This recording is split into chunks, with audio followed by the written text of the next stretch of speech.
Hey there, Yogi Runners. It's Katrin. Welcome to your quick stretch for the month of August.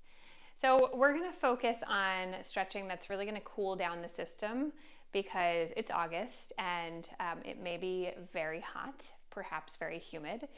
So we're going to take some stretches that are meant to cool the system down. You can take this stretch before or after a run.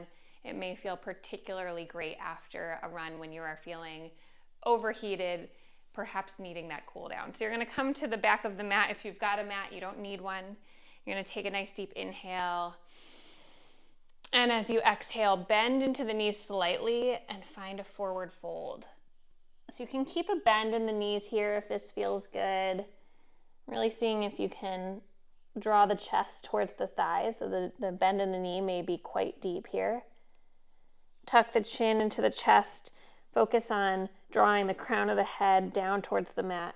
If it feels good, you can start to straighten out the legs a little bit here, getting into a bit of a hamstring stretch.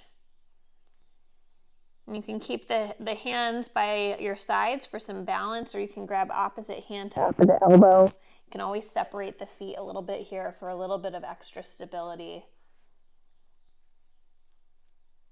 And finding stillness or just swaying from side to side. If you've still got that nice deep knee bend, maybe you start to straighten the legs out just a little bit more, allowing the hamstrings to benefit from this stretch. So anytime we're in any form of forward fold, the heart rate gets to slow down, and the brain receives signals to calm the entire nervous system. So everything starts to slow down, everything starts to calm down. So this is a great pose to get into, especially right at the end of your running. Because not only is it this beautiful hamstring stretch, but it's also going to bring everything down. And if you've got sweat just dripping from you, just own it, right? Who cares? It's okay. Bring the hands all the way down to the mat and then walk the hands out in front of you. Coming into a plank pose, but not for long, right? We're focused on calming the system, not heating it up. So you're going to bring the knees down, untuck the toes, nice and slow, nice job. And then just shift slightly forward and slightly back. I said that and did the opposite, but I knew what I was doing in my head, so hopefully you knew what to do too. Just forward and back a couple of times, and then walk the hands back so that they're stacked right underneath the shoulders. Let's find a couple of cat-cows. Inhale, melt the belly down towards the mat. Shine the chest forward, lift the gaze, and exhale, round through the spine, tuck the chin into the chest. Beautiful. Again, inhale, belly drops, and exhale, round the spine. Nice job. One more time. Inhale, and exhale. Nice job. From here, come back to your neutral spine, then walk the hands back towards the knees. Beautiful. We're just going to shift over onto one hip and extend the legs out in front of you. And then scoot the hips towards the heels. So you're planting the soles of the feet into the mat. You can kind of widen this stance. You've got a nice deep triangle of the legs, right? But you've got the soles of the feet into the mat. And then you're going to pick up that right foot and place the ankle on the left thigh. Bring the hands underneath that left leg, and then maybe see if you can slide that left foot in towards the body. So getting into a nice deep stretch into that right hip, maybe into the right glute as well. If you'd rather, you can come and take this on your back. Get the same great benefits of the pose, but then you get to be laying down. So Either seated or laying down, either is fine.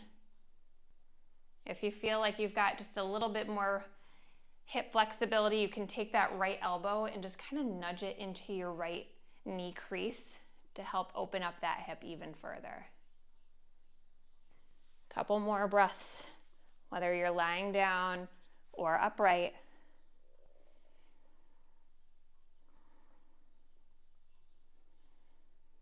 Nice job. And then we're just going to switch sides. So bring that left foot down to the mat, pick up put the right foot down to the mat, pick up the left foot, place the ankle over that right thigh, thread the left arm through that space between the two legs, interlace the hands behind the thigh of the right side, and then maybe walk that right foot in inch by inch. And again, staying here, or just rolling onto your back and taking this on your back. Either way is fine.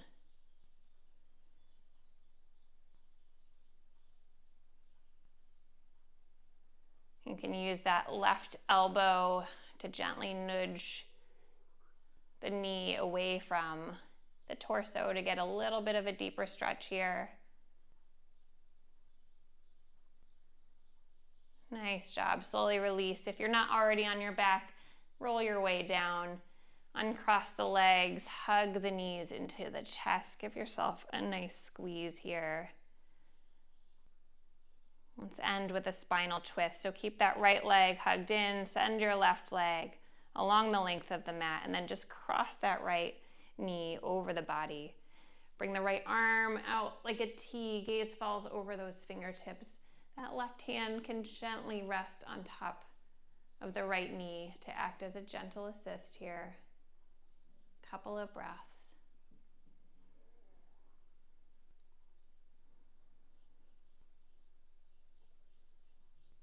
Nice job. Come back through center. Extend the right leg long. Hug the left knee in.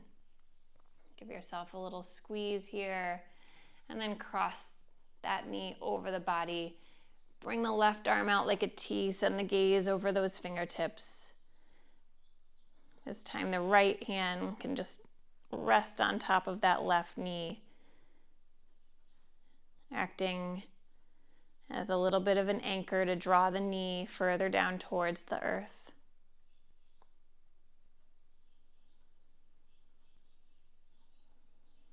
Inhale, come back to center, hug both knees into your chest. And when you're ready, you can cross at your ankles, bring the hands to the backs of the thighs, and just rock your way up into a seated position. That is it for today. Take this stretch as often as you can. Even if you want to just fast forward through the moves, give your body a little bit of love after your run, and I will see you soon.